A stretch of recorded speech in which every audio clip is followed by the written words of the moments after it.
Sobrang lakas ng ulan dito sa amin sa San Pablo, Laguna. Binabaha dito sa amin bakuran. Kaya ang ating mga alaga, yung ating ruweda na pansamantagal ay binaha. Meron pa naman tayong dance contest na lalabanan sa 17 sa Mendez. So baha, kaya sa loob na ng bahay muna nagkeeping.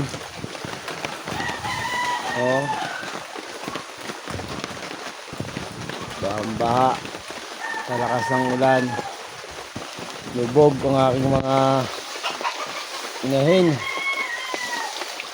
Pero yung mga ating pang-breeding, tuloy din, ito pa rin naman sila kahit malamig.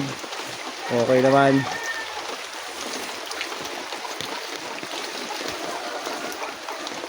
Ilang araw na naulan dito. Kaya binabaha na. Ang lakas pa ng buhos ng ulan. Sana naman bukas tumila na at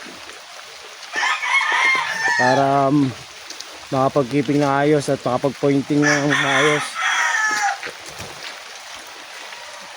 Ito, napalabas to rin yung ating mga ginagamit na materials. Galing sa farm yan. Dito kasi ako nag-i-breed sa bahay. Yung ibang material natin lugon pa, kaya hindi pa magamit. Baka sa national na magamit o kaya local, sana mabot.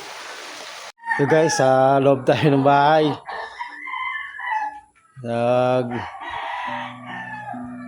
keeping ng ating mga dancer sa darating na September 17.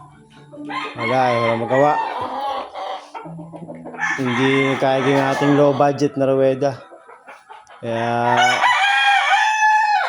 dito muna magkikiping. Papatoka lang naman maya po. Tsaga-tsaga lang muna at siguro na may darating din ang panahon makapagpagawa rin tayo ng ruweda na maayos.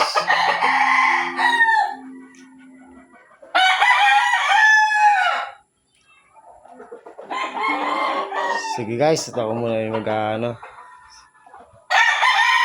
babantayan natin mga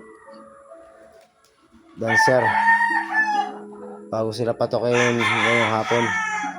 Salamat.